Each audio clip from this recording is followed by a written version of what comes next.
Henry Boldiszar quit his job because of listening to my podcast, watching my content, something like that. He's going to tell you the story about it in a second. He did that because he's able to go all in on the app that he has been building and looking to grow. I don't even talk about selling app subscriptions or things like that, and yet apparently there was enough information there for him to do that. I thought that was incredible. He DM'd me on X and said, I've engaged with a ton of your content. I've watched a lot of it, and it was enough to help me quit my job to work on my app. I thought that was so cool. I was so encouraged by it. I thought, well, then come on the podcast, talk about it, and let's see. And in the midst of that, because Henry has listened to a lot of my content and heard me say a lot of things, he had a couple questions for me. So we're going to talk a little bit about his story and his app, but then we're going to turn the tables and do something I never do on this show, which is that Henry will interview me a little bit with a couple questions that are outstanding for him. This is a really, really fun episode that you're going to like. Really different than a lot of what I do. A little bit of coaching mixed in there as well. So if you're growing a brand and you're all in on it, hopefully there'll be some translatable input from what I talk about with Henry right now. Let's get into it with Henry Boldiszar. Hello, Henry. Hey, how's it going? Great. So let's do this right now. You don't want to tell people what your app is quite yet. Is that right? Yeah. You're going to keep that a little bit under wraps. So we can't even promote and get more signups for it yet, right? It's a baby hatchling. It's enough to, maintain my lifestyle, but it's still kind of an infant.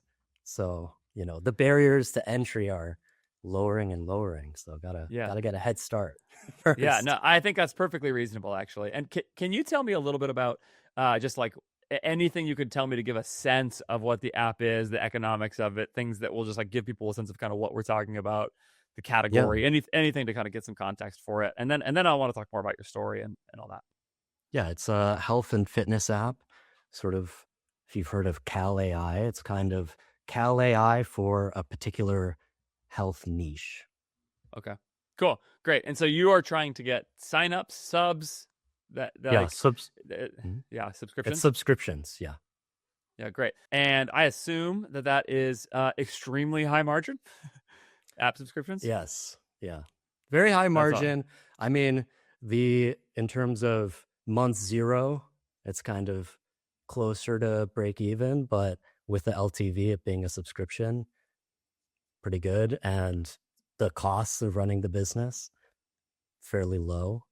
And, there's no forecasting and complex things that it sounds like y'all need to deal with. In e-commerce, yes. You're not managing any inventory.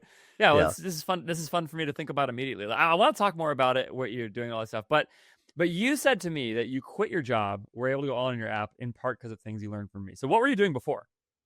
Yeah, I was a software engineer at a tech startup that was, venture backed. So we were shooting for the moon for most of my life, working at different apps, just out of, Calm was an app, Monkey, another app, just kind of out of convenience, because that's what I naturally started doing, coding, and then people hired me to do that. So that's what I ended up doing. So the coding side of things was like in your wheelhouse, but then at some point you started coding something on the side and decided wait a minute, I can build my own thing here. Is that right? Yeah, exactly. So I was working on this app on the side for probably 8 months before leaving. And so the truth is, the business that I was working for ran out of funding, ran out of money, and shut down. So then the clock was ticking. And that's when the binging of Andrew Ferris podcast began. How did you find it? So I'm curious about this, because you're not in e-commerce, and I really don't. I mean, even when I've had people approach me at times to talk about managing ads for apps or something like that, I'm always like, I don't do that. So I have some immediate thoughts about the economics, and maybe I should do that. But I'm curious, first of all, how did you find my content? I think the lens that I was looking at it through that ultimately led to discovering your content was sort of an MMA, sort of inspired by MMA. I don't know any mixed martial art, but from my understanding, if they want to get good at, the striking element of MMA, you study boxing, because people who are the best at striking are boxers. You don't study so much other people in MMA. And I felt the same way with meta ads. The probably top of the game, I'm sure that there's really skilled people in apps, but it seemed more competitive, I wanted to look at what is the most kind of competitive arena where that skill is taking place. And it seemed like e-commerce was that arena, but also just came across the idea of bid caps. And then, okay, what's the first thing that pops up? So I've won the search engine game there, is what you're telling me, apparently. I think Yeah. so. Yeah. I mean, it is funny. Some of my older bid caps episodes definitely are like some of my most consistent view count growers, not in huge numbers. Like, it's not like that, I think there's probably only so much search volume for bid caps out there, but definitely, the kind of thing where it's like 5 to 10 views on some of those old episodes every couple days, which piles up over, against a small community. So piles up over time. And I think a lot of people have discovered some of my stuff through that. So that makes sense as the sort of inroad. I'm also curious though, how you determined what made you believe that e-commerce people were the boxers of the space. Yeah. That's actually its own interesting insight. And partly, by the way, what you're making me think is that I should probably start trying to sell my services to app people, because if what you're saying is that all the meta ads people are worse in that space, then there's I don't want to. Yeah. I think in apps, there's a lot of different ways that people grow their apps. So, meta ads might be one of maybe the top 5 most common ways to grow an app. A lot of people do kind of the app sort of SEO equivalent, ASO, Apple search optimization. A lot of people grow with that. They'll make a bunch of apps and try to rank for a lot of keywords. Other people are trying to gain some sort of virality. And then other people are trying to do or successfully doing, organic content marketing as well. So I think it's just that the space has other probably more dominant growth channels as far as what's in the discourse, where for e-commerce, I'm sure that there are many ways to grow, but it does seem like for a lot of at least, brands that don't already have distribution in retail, that meta ads is a very significant portion of people's attention, and much more so than I've seen in the app space. That's certainly true. I mean, because a lot of, the original promise of e-commerce, right, was that you'd eliminate the brick and mortar retailer and you'd go D2C, direct to consumer. It's right there in the name.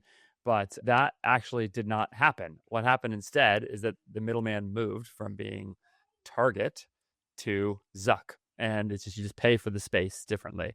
And this pricing is dynamic and it's auction based and not based on some buyer. And so, yeah, so it's just a different kind of space. So I think you're for sure right about that. Is there, when I hear you say you coded it yourself, you are able to make your living off of the app now, off of growing things. So the economics of your business then must be like extremely low COGS. OpEx is you basically, right? I mean, I don't know much about app economics. So now you've got like, and you're close to break even on first purchase, you said earlier. I'm assuming that means that like, you don't have to get that many subscribers before the MRR becomes pretty viable in the business, as long as you can keep some people going. Can you talk me through that a little bit? Yeah, I mean, the costs are very low. And I think initially there were some challenges because Apple pays you about 2 months after the purchase. So it was, even if I'm around break even on first purchase, it didn't start off that way. And then Apple would pay out 2 months later. And now that became a challenge. So I started, reorienting the subscriptions to be yearly plans to try to get more of that money up front. And then when I was looking at the numbers, okay, here's this goal that I want to do in profit per month. How easy is it going to be to get there? If I can maybe lower the CAC by lowering how much that first purchase entry price is. So it was kind of swerving between yearly subscriptions and monthly subscriptions based on kind of what the cash flow situation was. Yeah, that's interesting. The 2-month timeline to getting your money on somebody's subscription is like a real problem. Like, imagine you have an ad take off and you're like, oh, awesome, I can scale it, except that I now have to front tens of thousands of dollars potentially to actually ever. Yeah, that's a real challenge. Okay, so what principles from my podcast helped you? You said this was like critical. What talk me through the big things that made it so that you could do this? I think, cost caps were a tool in that tool belt. Making more ads and kind of having this mentality of, trying a bunch of different things. I think also I feel like a lot of your podcast episodes are almost like being in a meeting, like a fly in the wall, and seeing some of the other brands, especially some of the brands that were earlier on in their, life as a brand, was inspiring to see. So, I think also the belief that, okay, maybe this doesn't work right now, but if I keep trying at this, I could see, oh, okay, my CAC could get cut in half if I actually make an ad that resonates with people. And did it work? Did you make an ad that resonated with people and cut your CAC in half? Yes. That's awesome. So talk to me about the ad. Was there something, is it one ad in particular that's winning? There was one ad, maybe two ads at the same time made a big difference. They were meme ads, Nice. just something funny and relatable and very cheap to make. Yeah. And you made them yourself? Yeah. Ran them through manual bids? Yeah. Amazing. And so they just started picking up Spanish. Of Yeah. course. You don't get asked to be on my podcast if you're not a big guy. No. Okay. And then, all right, did you go make a bunch more ads like that afterwards? Yeah. There's definitely more ads like that. And then I was, trying to also get some variety in there. See, if this is working, maybe I can take maybe what I think is funny and relatable from this ad, but try to package it in different ways. But I also felt like if there was a map of ads that work, I kind of land on one little portion, and either I can explore that area of the land, or I could send out more ships and try to see where I hit land in different areas. So it's kind of both. I don't think. So did you do both? Did you end up making? So right at AJF Growth, right? What we do is we talk about explore and expand, and the idea is like there's some exploring, which is like send out more ships, find new places. To use your analogy, expand would be like take the land that you've already found and go try and do a bunch more of it there. Yeah. That's the way we would think about this. I think it's the right exact way to think about it, which is you have to make some delineation between where should my efforts go next. What's the most likely, highest upside, use of my time creatively. And so did you go do that? Yeah, I think it was more exploring. I was, let me get some more UGC style ads. Let me try different kind of pain points that might be addressed from the product. In my point of view was, okay, well, this style of ad, I've already got maybe 20 different ads that are kind of the same style. So at that point, I felt like, okay, let me try to change up the format, change up the message more. Yep. Awesome. And did that yield any good results for you, just doing that process? Yeah, I think through doing that process, what I found that there was a through line in kind of the emotional resonance of the message, but the way that resonance kind of hit people was different. Yeah, I think it makes sense. Awesome. And so you now got to a point where do you feel like the business is comfortable right now? Is it growing? Is it like taking off and completely ripping? Like, talk to me about sort of like where it is relative to your goals. It's enough for you to have gone all in on it, which is awesome. How all in are you? How comfortable are you? And how much do you need to better? I'm doing better than when I had a job. So I think that's awesome. Yeah. Good. That's amazing. That's amazing. Gosh, I love that. That's so cool. So I think in terms of what my goals were, I think a lot of that has been fulfilled in some way, because a lot of it was about autonomy and kind of, just being able to make my own decisions around the business rather than, okay, I'm going to work on this one component of a business and not really have a lot of say in the overall strategy. So in terms of what I'm doing on a day-to-day basis, I think my goals have been almost completely fulfilled. I was, talking to ChatGPT, okay, here's Henry's ideal life as far as I can imagine it, kind of naively. What is the kind of financial place that I would need to be in to fulfill that? And maybe I would say I'm a quarter of the way of where I want to go from that.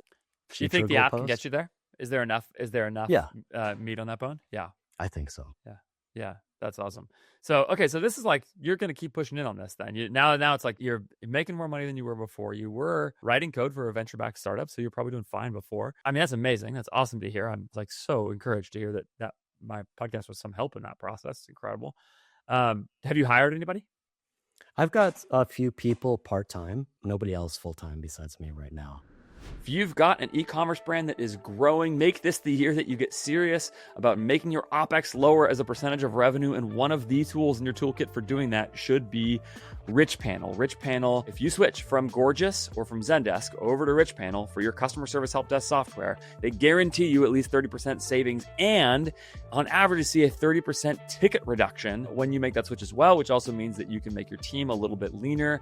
They also see really good customer reviews of their customer service teams. And all of that is the case because RICHPANEL was built with AI first. And it's really that simple. Like they're not shoehorning AI into an existing bit of software. They were built from the ground up with AI. And if there's any area of your business where AI can and should make a really big impact really fast, it's in customer service. And so as you go into the new year, you should be switching over to RICHPANEL to create a great experience for your customers, faster and easier work for your customer service team, and reduced costs for you. It's one of those things that you can get started now that the holidays are behind us, and you can get started on without having to switch in the craziest moment of the year. But even as you switch, whatever moment of the year, they also guarantee a 2 weeks or less switch from your old software to your new software, because they know you don't have time to waste making this. And of course, RICHPANEL can also scale with you from, launching your brand from the start all the way up through like 9-figure brands like Ridge Wallet are using RICHPANEL. They also have an AI agent that will respond to Facebook and Instagram comments for you, which is so awesome because that's such a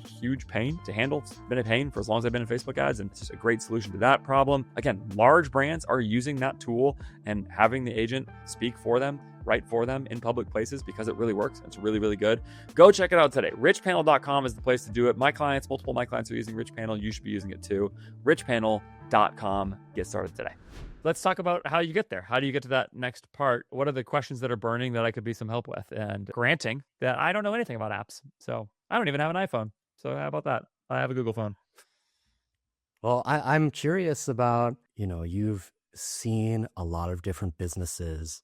And when I look at mine, I'm thinking, okay, here are all of the levers that might take it to some sort of new level or just, increase the growth rate. And I think, okay, this ad lever I've been pulling on, now I feels like to me, it's getting harder to get any sort of new ad that moves the needle. Initially it was, wow, I could cut the CAC on half because all of my other ads were terrible. Yeah. And yeah, they no, probably that's right. still That's are terrible.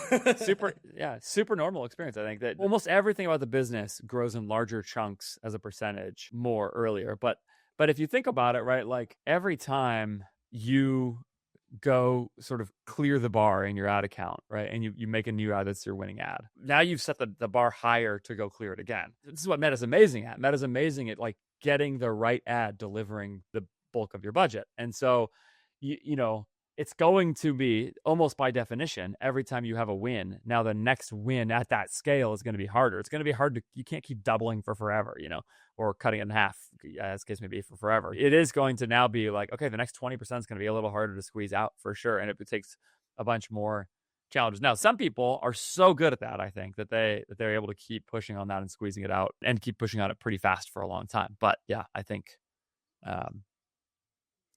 Yeah. And then, so definitely experiencing that. And I feel like I'm in such the early stages still of the ad account and of the ad library where there must be a ton left. That's probably not that difficult, but it's more difficult for me because I've only got to that place so far. But then looking at other levers like, the pricing, and I know, using it IntelliGems, I don't think that's available for apps, but whatever the app equivalent is, using that to optimize the pricing and to optimize the quiz funnel and finding kind of, lower hanging fruit there.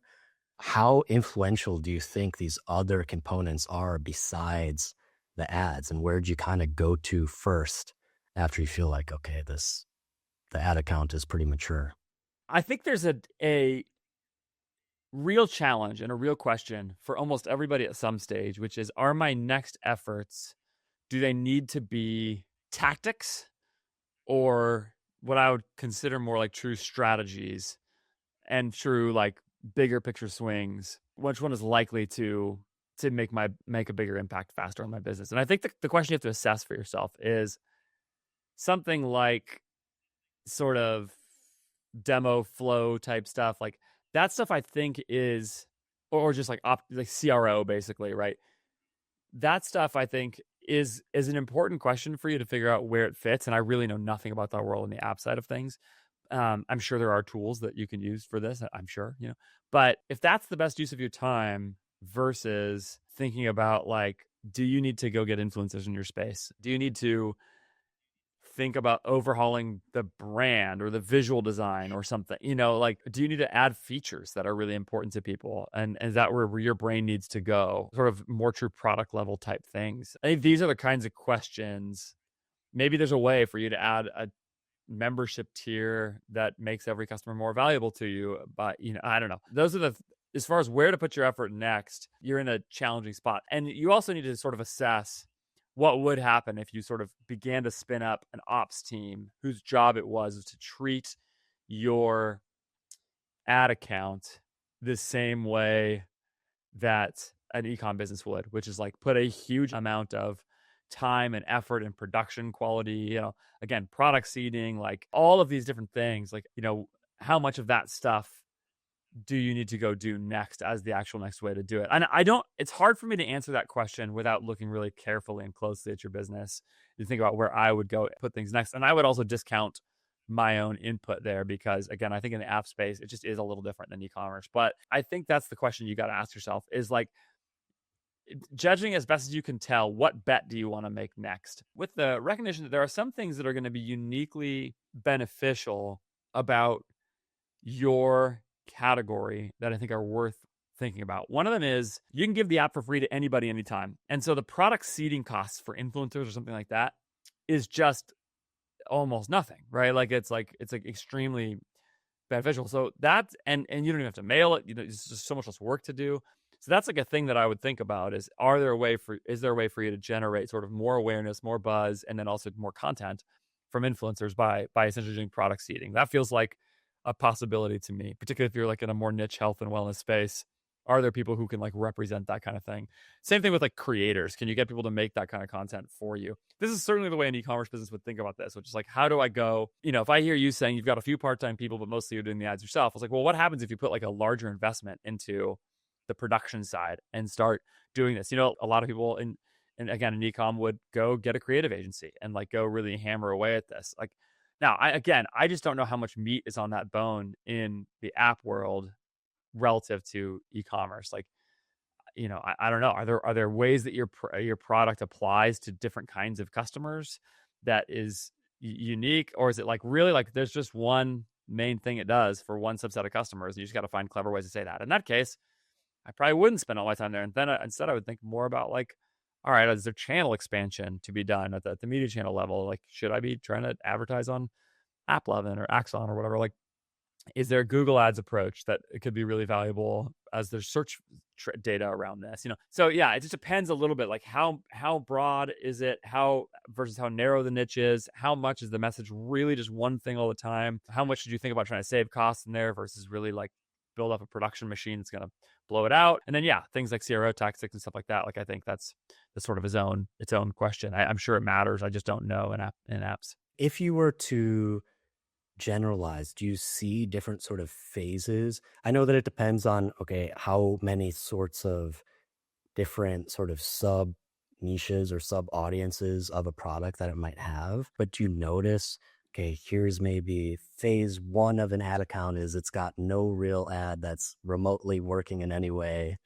And then phase two is maybe you've got a few winners, but it's not really explored. It's just kind of in one area.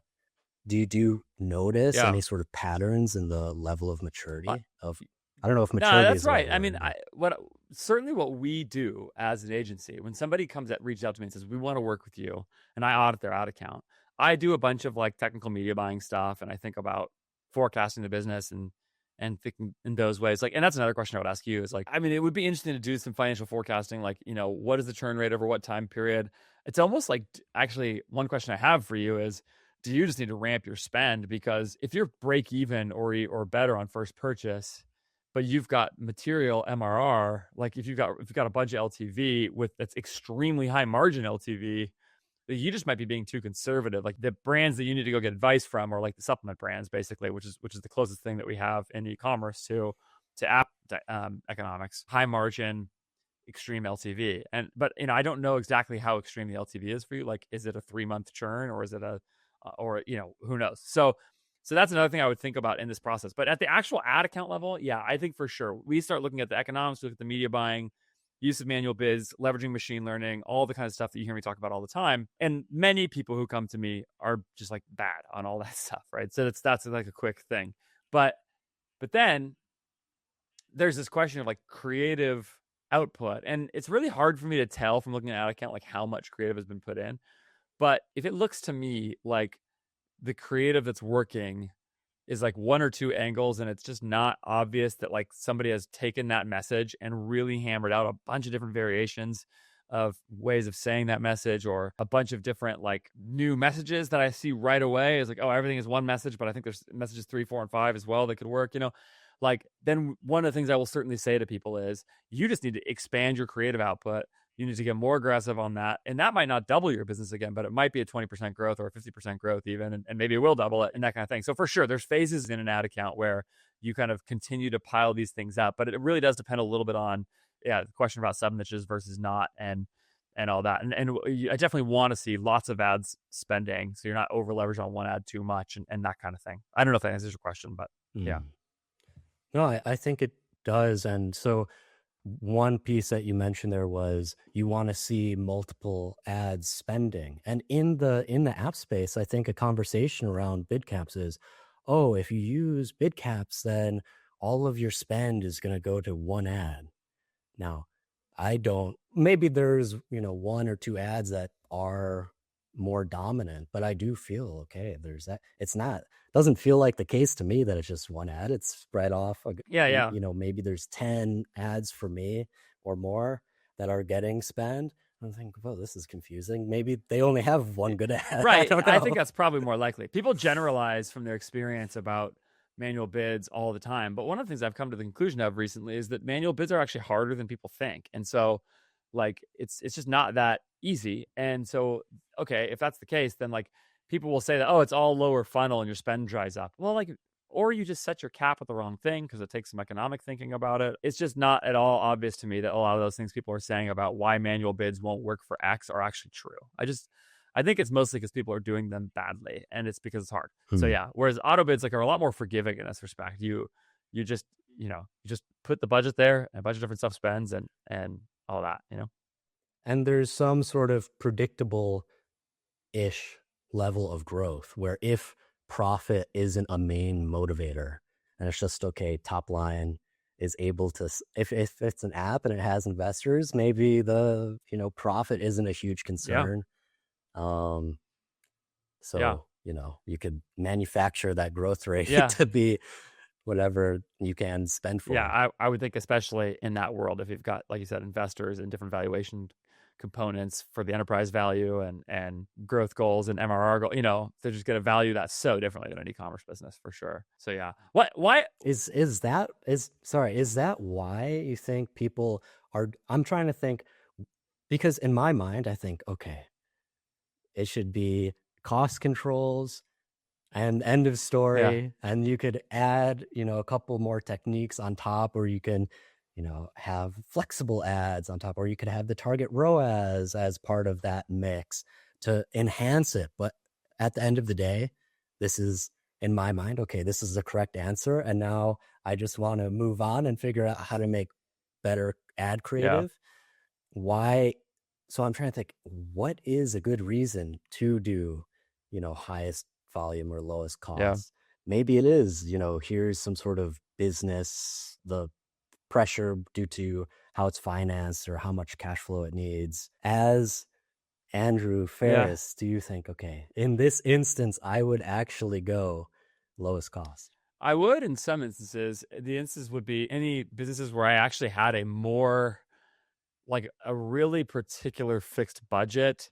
If I think the future is going to be highly unlike the past, it's possible that I would want to run auto bids. I mean, in both those cases, I would actually. It's hard for me to come up with cases where they make a lot of sense to me.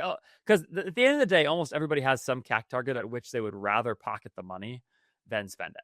Like there's some drop off, and to me, that's like, well, that's where your manual bid goes. Setting your manual bid to ladder at least to that number. And so, in some ways, I think the whole debate that is actually all around one question, which is, do manual bids work? Do they do the thing that they purport to do? And this might almost sound dismissive of some other people, but I think, in my view, the entire disagreement that people have about this is that people think they don't really. That like essentially they kill spend when they shouldn't. They don't ever get you to the top of the funnel. Like they won't actually deliver the CAC that you want and those kinds of things. And that my experience, that's where I'm really willing to say, like, I actually think it's just because they're sort of hard to use. They require some financial sophistication. They require some understanding of how probabilistic forecasting works for you to understand why your spend varies so much. You have to have some willingness to put your thumb on the scale of the manual bids sometimes so that you deploy a more even budget, particularly when there's inventory. You actually can't just like let them spend however much or little you want. You do have to keep some spend going, even if you don't have the ads to support it. Sometimes you have to reduce spend sometimes if you have an ad take off, and then you're going to burn through your inventory. Like, so there are real like trade-offs in all of that stuff that make them trickier to use than people think. But at the end of the day, if they actually do the thing that they purport to do, then they are the most efficient way to distribute your ad dollars, and bar none. They're going to distribute your dollars the most efficiently, which is also the path to the most scale. Because the way you spend the most dollars is by spending the next dollar in the best place possible. If you do that over and over and over again, you'll spend the most total dollars. If you get those out of sequence, you won't. So yeah, so I think there are a couple cases. I'll also use them sometimes, by the way, when there's like little things where I actually just think like the audience isn't very large or something. Like we'll use them for retention spends or something, where it's just like, I actually don't really care about the manual bid per se. I just want to cover the audience and that's it. So a few things like that. But yeah, in my view, I think the thing people don't like is that they shove in your face how bad your creative sometimes is. And that's a hard pill to swallow, because when they don't spend, it's really feels like somebody's working against you. And it actually might just be meta saying, hey, you're not going to get the target that you want. So do you still want to spend it? And that's a hard pill to swallow, like I said. One challenge that I've experienced or, have been a little bit surprised about is I'd upload an ad to the ad account, and then maybe a month later, it starts picking up. And then, as I'm hiring a few people part-time, some creators, video editor, and we have a bi-weekly meeting of kind of checking up on what's going on, and I say, okay, well, none of these ads have any spend, but they might eventually. How many conversions per day are you getting? I don't know exactly. Probably like 50, around per 50 day. conversions. Okay, all right. Something like that. Okay, that's a decent amount. I wondered if it was because your spend was lower, and that's the reason that happens. Yeah, I don't know. I'd have to look probably at the specific case. That's all right. You don't. Let me pull up and see exactly how many per day. I don't want to. Yeah. Well, the only reason I bring it up, Henry, is that like if you're getting too low of a number, then it's possible that Yeah, what's up? 48. Okay, yeah, great. 48. Yeah. In that case, that should be enough to get like conversions going to new ads. But I think sometimes what's happening there for people is that an ad is not getting enough conversions fast enough, and as it gets more conversions, Meta will get more confident in it and will deploy it more aggressively, which is because Meta is regressing the forecast all the time. So it's just going to assume most ads. And so anyway, yeah, that would be one argument for forcing some spend to some ads, is like if you just like are confident that it's working, then you want to just speed up the learning process. That's reasonable to me. So yeah. I mean, the learning, okay, I've got an idea, I've got a hypothesis why this ad is going to work, and then I put it up. Now, what is the feedback loop is kind of challenging, because is there nothing about this that's working? Yeah, right. Is there some? Yeah. Or do I just add more things? I think that this has been, I know that you talk about operationalizing knowledge. How do you kind of operationalize this feedback loop of, okay, we're going to teach the team what's working, what's not working, even though you might find out. It might be a couple weeks from now when you find out. Yeah, I mean, I think you have to decide in advance, make a hypothesis about what is working and what's not. And so for me, like the prior that I have is the message is the thing that works. And that more than anything else, the message is the most important. And that means that anytime an ad is working, my first guess about why, again, guess is even the wrong word. My hypothesis, based on my priors, is that it's because of the message and that's the most important factor in it. And then secondarily, it's things like the hook or the format or something like that. So those may be factors in which and often those are actually the easiest things to test. But yeah, if you start from there, then you try to replicate the message in different formats and different styles and different hooks and different whatever, then you can find out really fast, like, okay, if this is replicable, then it should show up and it should work in other formats. If not, then it won't, So that's the way I think about it, is you sort of predetermine a hypothesis about why something is working based off of your understanding of the total space, and then you test the hypothesis by launching more ads like that. Will you dedicate a certain amount of sprints or weeks to here? We're focusing on this hypothesis for 2 weeks. Absolutely, yeah, and that just to make sure you've got enough. That's right. Yeah, it. That's why we do the expand and explore thing. Is we'll sometimes say like we think this ad is really working at AJF Growth. What our growth strategists do is that's a core to their job. Is they go look through the ad account and say what ads are spending. Let's make a hypothesis about why. What's the message of those ads? And then let's think, do I need to explore mostly and find new messages that work? Okay, if so, what does that process look like? And then if I've got an ad that's working where I really have never tried to expand it and put it in different formats, then maybe expand is sort of the instinct there. And then certainly working, depending on the brand, we'll say like, this brand really wants to focus on product A and it's seasonal moment B, So it's like Father's Day gift. And it's like, here's the product, here's Father's Day. So now go and take that, and like for 2 weeks we're just going to make a bunch of ads about that, like you said, maybe built around a message that we've tested in an evergreen capacity as well, or it's broader than that and it's just like an evergreen kind of approach. But yeah, for sure, we definitely do that. We definitely purposefully do that. And I think a great growth strategist actually in an ad account is somebody who is really good at seeing those trends and trying to determine next, essentially, where to allocate your next capital to, which is really what all your resources are. How do I allocate capital towards the next best return? Whether that's humans' time or creator dollars or whatever. How do I move that to the next best bet? Interesting. And I know that you mentioned the message as, okay, here's the key thing that is going to make an ad successful. I'll say from my less informed, I've not really, the only ad account I've seen is my own ad account. And what I've been noticing is kind of the emotional level of how emotional is the ad. Has been the biggest. And I look at, on Ad Spy and sort on Ad Spy by number of shares, and I look at the ads there, and I'm kind of taken back a little bit by how kind of sentimental a lot of the ads are, or if it's playing into some sort of deep human fear. I think I saw, when I was looking for, at the most liked ads in some time frame, I think it was called Bark Phone or something like that. This phone for kids, and it was, had this whole story, and it was very kind of fear-inducing. Saw a seatbelt cutter device, and I was like, my goodness. How much would you consider that as part of the message, and how much does that ingredient do you see influencing the performance? Yeah, this is where I think I need to put more language around this, because sometimes I can sound coldly rational, or like I'm advising people to be coldly rational, and I really don't mean to do that. There's a question about how humans make decisions here that I think is important.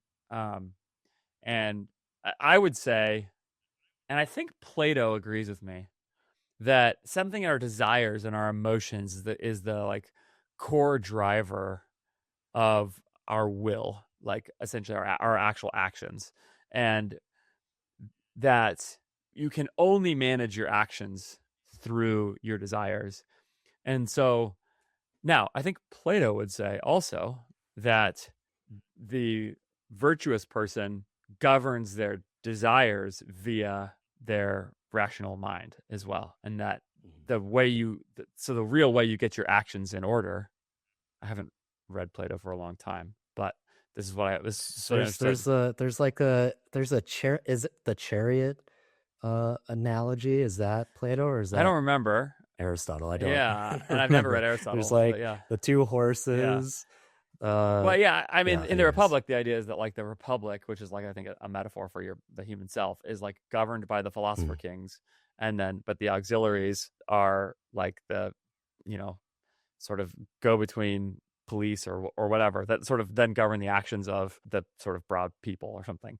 And I think the people are the actions, the auxiliaries are the emotions, and the philosopher kings are your brain. Somebody is serious about Plato and is just screaming at me on their phone right now because I just blew that. But Make sure yeah, that this doesn't pod appear in the no philosophy podcast category. at ajfgrowth.com if you want to tell me how I just absolutely blew Plato, please. Or just put it in the comment. Feel free to blow me up. I'm sure I got it wrong. It's been a while. But I think that actually the point though is that the that humans are governed by their emotions, their desires. And so the most effective message is going to appeal to that in a really powerful and compelling way. And in the most effective message on social media is going to do that while being highly engaging and therefore capturing your attention because it's an attention machine. Mhm. So when I say the message is the thing that matters the most, I don't mean that every point needs to be made via 3 arguments in favor of why you should download this app. It's not what I'm saying. What I'm saying is, even having said all of that, at the end of the day, somebody has to exchange their dollars for a thing or for something. And that means they have to understand what the thing is and what it's supposed to do for them. And your ability to communicate that in a clear and compelling way and in a focused way has outsized impact on the total thing. And if you can also position that in their lives, which is part of the message, right? So it's like, here's how it'll be part of I don't even know what your app is, but like part of how you'll have a faster mile time or something like that, like whatever it is, then, or maybe a faster mile time is not really what they want. Maybe they want to look better in a bathing suit. And so you have to figure out a way. So finding ways to position the app or the product in their lives is all part of the message. So for sure there's this emotional appeal. But I think what people get wrong about this a lot is that they think it's all emotions and hooks and that's it. But actually, they are just not clear enough because Meta is so good at matching the audience to the product that actually, like, you can get extremely far just by first and foremost being clear about what you are selling and what it is. And if you just do like a semi decent job of conveying that, then you will be good. If you want to make the best ad in the history of the world, you need to have that in emotionally compelling ways, in a way that probably induces something that gets a hook, that is highly engaging, that has tight editing. There are totally levels to this. And one of the things I also want to say is I'm actually not the best person in the world at this. Like I think there's a limit to my skill set. But what I think is that my skill set and the things that I'm saying can get you 80% of the way there on a lot of it. And if you really focus there, then that'll really work. And the truth is most of us are not in the 95th percentile of skill set on this. And that you shouldn't try to necessarily be the 95th percentile. You should instead say like, whoa, what can I generalize my why business? not try? Because by definition, you might try, but by definition, you're very unlikely to be that person, and you'll probably discover it if you are. That's what it means to be the 95th percentile. That's the whole idea, right? So, Yeah. But listen, if you are, like, go do it. No, I'm not. Yeah. No, but I don't think it's something that you are born as. It's definitely a skill, and I would say from at least how I want to try to approach the skill for myself, since kind of doing most of the work on this, is organic content. Is like, okay, what is the boxing of ads? Going back to that, I think it's organic. And then the people who are making content for content creators, how to make a hook, trying to study that. Mm-hmm. But no, I think that makes a lot of sense. It does. The calling it the message, I think I misinterpreted that as being kind of very. I need better. I need there. better language for that. I don't think that's your fault. I think I've always felt this when I've talked about it, but I don't have a great way of explaining what I mean by this because I don't mean it as just that. But I do think it is a lot easier to start with a lot of clarity about what that message is, and then to add other things on top of that in smart and creative ways, than to go the other direction. I do think a lot of people's ads fail because they're just not very clear, and they don't know what people really like about their product. They don't think about it, and they just lose people in the communication. There's just a lot of bad writing out there. David Ogilvy, like, his whole thing was like, you should start with the copywriter. The copywriter is the most important person before you get to any designers, any artists, anything like that. And it's getting at that same idea, like finding, it starts with words, which because words are how you express ideas and concepts, and then you add to that. So it does sound a little mechanistic and a little bit whatever, but I actually really don't mean that's the thing that does it. At some point, you got to appeal to something deeper in people. If you are looking for creative support for your Meta Ads account, you should be considering using the team that I use at AJF Growth with my clients, and that is the team at Behind the Scenes Studio. btsstudio.co is the place to go and learn more about them. Behind the Scenes Studio is a design and edit agency that is built and based in the Philippines and really has people kind of all over the world, but based in the Philippines, that does really great quality work. That's why I use them for my clients. Like I said, literally like all of my designers and editors are from BTS, and I just couldn't speak more highly about them. They do a really awesome job. The whole service is built specifically around not just general design, not just general video editing that they try and figure out how to shoehorn into Meta Ads, but they're really a Meta Ads first, and as well as App Level first, vertical video for ads, direct response advertising agency, right? They're an agency built around creating that kind of content. They've built their whole process to do that with speed and scale and velocity so that you can get a bunch of good quality ads out really, really fast. That's the whole point of working with them. They can give you writers who will help brief ads and who will help script ads for you. They're just really, really good. You should be exploring whether or not they're the right fit to be an extension of your team, whether you have an in-house growth and creative strategist or not. Just get on the phone and see if you can use them to generate a bunch of high quality ads that sell products for you. It's who I use, so you should be considering using as well. btsstudio.co. They're awesome. Go check them out. Okay, Henry, we got a few minutes left. You had a couple questions that you had ahead of time. I'm wondering if we could move over to those. You've already turned the table some. You've asked me some questions here about ads, but why don't you go towards some of the other things that were burning after having engaged with a lot of my content? So yeah, let's get into it. Yeah. I think over 200 episodes of the Andrew Ferris podcast this year. Crazy. So I think I've heard on one of those sort of random show-esque episodes with Taylor, something about how in your origin story, fantasy baseball was a component to it. How do you think that has translated, or how is that even part of the origin story at all? Because that seems kind of completely separate. Potentially. Sure. It is part of the origin story. Taylor Holiday and I were in a fantasy baseball league together. We actually have known each other since junior high, but we reconnected later in life, partly through a fantasy baseball league. And when I was in the midst of a career switch that ended up with putting me in e-commerce, it was because of the fantasy baseball league we were in that Taylor thought, you're going to be a good media buyer. And I'll tell you, since then, my main growth strategist at AJF Growth now, his name is Daniel. He's awesome at his job. He's really good. I put him up with basically any growth strategist there that I've worked with. He's excellent. I actually purposefully to put my chips in on this theory that fantasy baseball is a really good proving ground for media buying. I purposefully looked in the fantasy baseball league and hired him out of there, and he's been awesome. So it's at least got at least one replication. The skill set that translates, in my view, is that if you understand modern baseball and really modern sports analytics in general, but baseball has been the leader in this for a long time for a bunch of reasons, including about just how baseball works. So much of what modern front offices are doing in terms of player evaluation, especially the first wave of sort of like baseball analytics, like what people think of as the Moneyball era, was about separating out signal from noise. It was about being able to look at a whole lot of numbers and say, which of these things actually lead to creating value on a baseball field and which ones don't? And how does each player play into that? Because like there's a million examples of this that you could give, but if you ever go watch Moneyball, you'll hear sort of Jonah Hill explain this to Billy Beane or to Brad Pitt, right? So the basic idea of you should be trying to buy wins, and if you want to, not players, and if you want to buy wins, you need to buy runs. And so then what creates runs? And it's so simple when you think about it, which is the goal is to win the most games.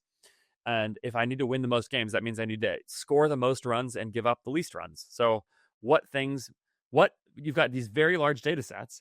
What parts of players' output correlate most strongly and most likely causally to runs and to wins? And in fantasy baseball, you're just trying to answer that same question. You're trying to say, this is what this guy did last year.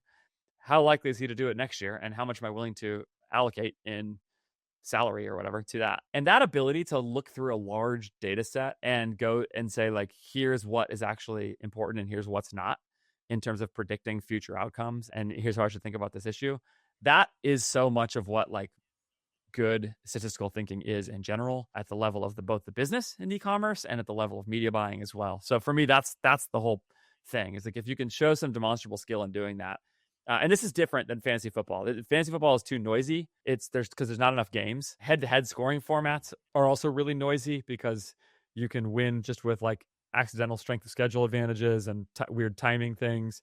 You're constantly dealing with noise and not that much signal because there's so few games. The actions are less discrete. There's too many confounding variables. Like your receivers too dependent on your quarterback. Injuries are a problem everywhere. So yeah, there's just a bunch of things that make it a lot harder, I think, to do this in a replicable way. As far as I can tell with football, basketball is probably somewhere in between. Same with hockey, because they both have 82 game seasons. But baseball's has 162 game season, so numbers pile up very quickly. So that's the reason why. And I first started working out my data muscles just from baseball, and I still have, I would say, sophomoric data knowledge, but I think I learned how to think about it because of watching that play out.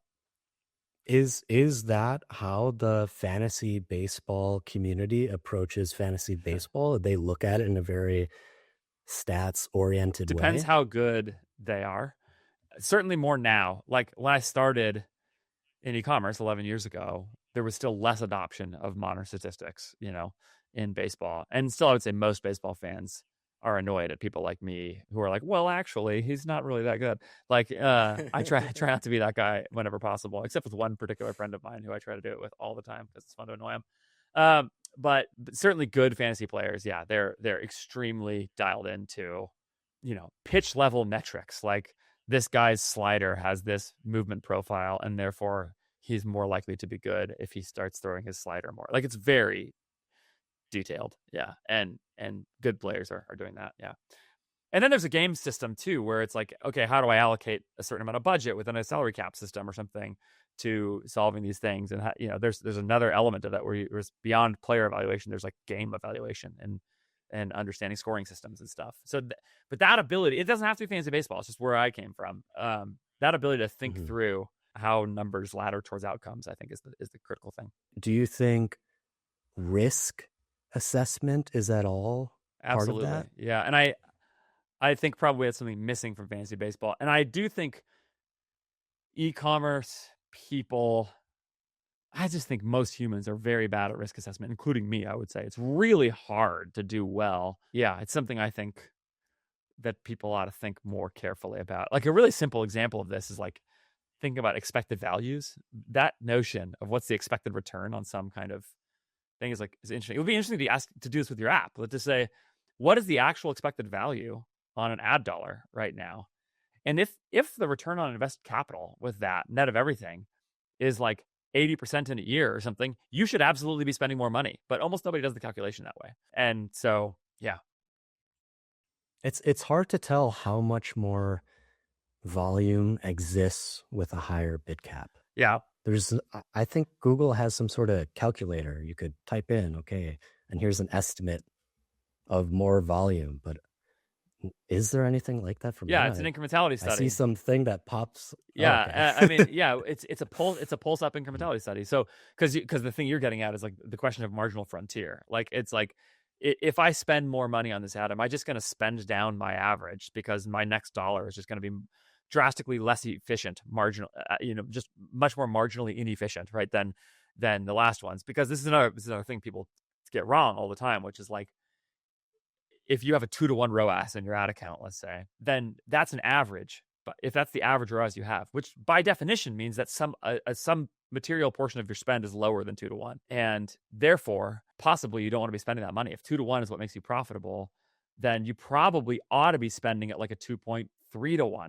That should be the average outcome you want or something, because then the bottom end of your spend is now a 2 or 1.8 versus the bottom end of your spend, if the average is 2, is like a 1.5. You're not actually spending $100,000 in a month. What you're spending is 5 sets of $20,000 or 10 sets of $10,000 or whatever. And each of those buckets of spend probably has a different return than the last one, because everybody knows that scale and efficiency have an inverse relationship to one another. So yes, this is one of the things that good incrementality studies can do, is that you could run, I've done this with clients, right? You run a pulse up spend.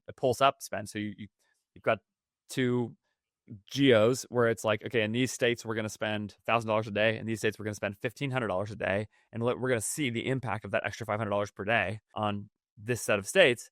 And when I do that, that's going to tell me what is the marginal return of the extra 500, not just the total return on the average, because now you're going to actually compare that specifically, that $500, that last $500 you spent per day.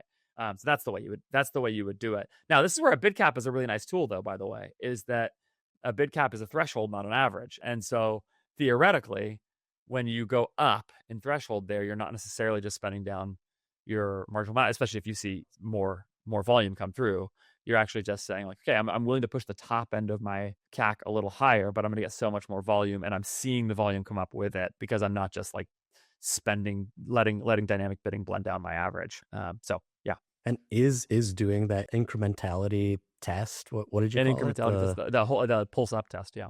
The pulse up test. Is that pulse up test, is that something that's accessible to, how much spend does somebody need to be doing in order to do that? Right, depends, including the conversion volume you're getting and some of that stuff. But yeah, certainly an incrementality testing firm would be able to do that. I don't have a like I've worked with a firm called Paramark for a while. I've talked with Olivia Corey from House on here. They have different spend levels and cost structures, but what you're really asking for is like, what you're paying for is like essentially good statistical modeling. That's what the product is. This isn't something that somebody could just spin up on their own and be no, like, but you could, okay, but you could vibe test it. You could just like, what happens if you deploy more money? The bank account never lies, right? So if you push up your bid cap by 10%, do you actually get a bunch more money or not?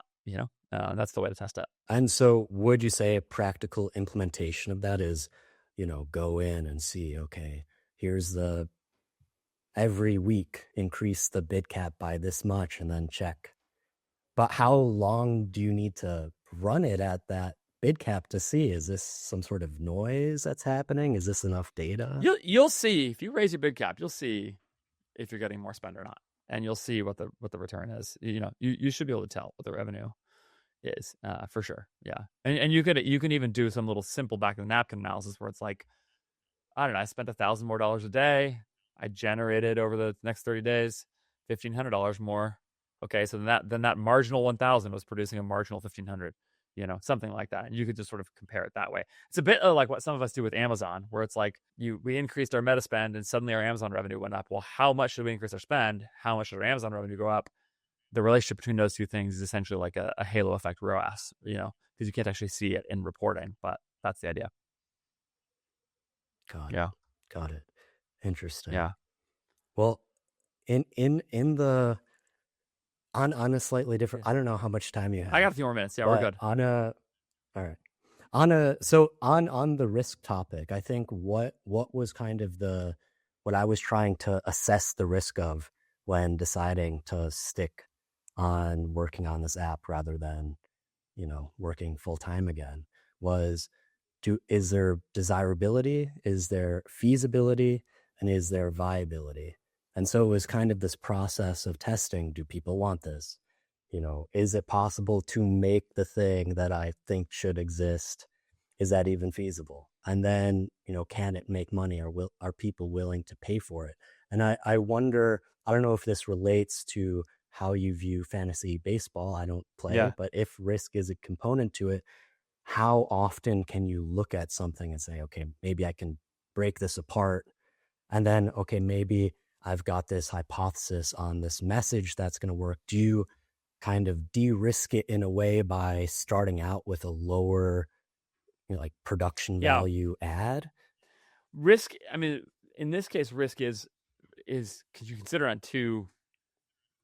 Basically, the risk question is how much money are you willing to put towards it? And I think there's a couple ways of thinking about this. One of them is, again, we actually purposefully build our ad production process to have some ad types that we do not think are going to be the highest performing ads we will ever make, but they're so fast and so cheap to make that we just can like rip them out as a way to test messages really quickly. And so that in that case, the risk is low because the production cost is low and the distribution cost is extremely low because we run manual bids. So we don't really have to worry about blowing a bunch of money on creative tests.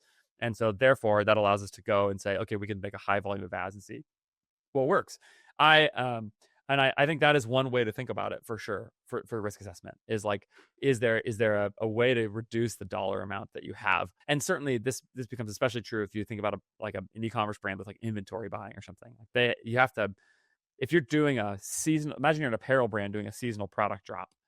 Now you have a risk assessment around like, what happens if I believe this jacket is going to be like just the jacket of the season, and I'm just going to smash on ads with this, but then nobody buys it and it's January. Man, you got like a month to get rid of those jackets, or you are sitting on them for 9 months in clearance because nobody's buying jackets in the summer. And that creates an actual cash risk to the business that is really massive. And eliminating those risk centers in businesses can be a really big deal. It's part of why I think like running a low OpEx is really helpful. Hammering your supply chain is really helpful. All these things that you can do to make it so that there's just less cost structure in the business, which allows you to take bigger bets in other areas because just everything is padded a little bit safer. I do also think that people generally ought to be less excited about the rocket ship growth stories than they are sometimes, because they're outliers by definition, first of all, but secondly, a lot of the times there are really massive risks that you take to get there, and there's survivorship biases in the story that we tell. So people who tried to go rocket ship like that but actually just burned all their cash and died, those stories don't get told in the same way. I should try to feature them when I can, if people are willing to talk about them, because I think they're important parts of the consideration process. Having said all of that, I do think a thing that is also underconsidered in e-commerce is when there are venture style curves at play. I think creative is one of the ones where it's like, if you could just make a whole bunch of creative, a lot of time there's a venture style curve where it's like you have, or like venture distribution where it's like, yeah, 7 of your ads don't work at all. 2 of them spend $50 a day, which gets you to something like break even on the ads, but 1 of them is a hit. If you could sort of do that at a low scale, then you win. You win really, really big, even though 7 out of the 10 like don't spend. But that's that sort of same venture style bet, right? Where it's like venture capitalists are willing to let a lot of investments go to zero. They're really comfortable with that because the total performance of their portfolio is still really, really good because the one winner is so outsized. So I think ads work that way, and that is a risk assessment game to some degree, and how big the bet is on each one of the ads, right? So we're keeping production costs low, thinking about a creative supply chain, things like that really help. Another one like this is product, very obviously. Like, this is a question I would ask you, Henry, is how long did it take you to code that app? And could you code now 3 other apps? Like you mentioned this earlier, like this is what some people will do is they'll make 10 apps and put them all in the app store and see if they can pick up, ASO, right? Apple search optimization. Like that's that same kind of bet. They're saying like, it's much faster for us to make a bunch of apps and see if one of them can win versus trying to go all in on one app, because there's some kind of a venture style curve, and that's the same kind of thing I would say it happens for products, for e-commerce people as well. Is like, man, if you can figure out how to make a bunch of products and one of them hits, you can go really, really far. So again, it's a risk assessment game, but it's also like expected return kind of game, I think is part of the way you think about it. So you should look for those in your business and see where there's those kinds of bets that you can make. All right. Any last questions for me? Yeah. I think, let's see. I think we got to some of them. Yeah, this is a long one, but it's all right. No, good. I mean, thank you so much. Super interesting. Good. Love all right, man. Thank you for all your answers. Very good. Yeah, good. Yeah, hopefully it's been helpful. When you're ready to make the app, push the app live, and tell people where to find it, and all that, come back and let's talk about it some more. Sounds good. All right, Henry. Thanks, man. Such a fun conversation with Henry, and really interesting look, in my view, into the app world, into what is going on there. I really did think, boy, those economics sound nice. I wish I had those in my e-commerce businesses. Go and subscribe wherever you're watching or listening to this podcast episode. If you like this, you will like most of my content, and hopefully it will help you the way it has helped Henry. Don't forget to also email me at podcast@ajfgrowth.com if you have thoughts, questions, anything in between. And of course, do follow up with my sponsors, who are awesome. Behind the Scenes Studio and RICHPANEL, both great products, great services that you should be considering for your business as you are growing your e-commerce business or your app business, as the case may be. And don't forget to pass this along to somebody else who it might help. If it has helped you, it will probably help them too. If you want to work with AJF Growth, you should do that by going to ajfgrowth.com. Sign up on the intake form there. Tell me a little bit about your business, and I would love to get a conversation started with you. Thanks so much for watching or listening. I will see you next time.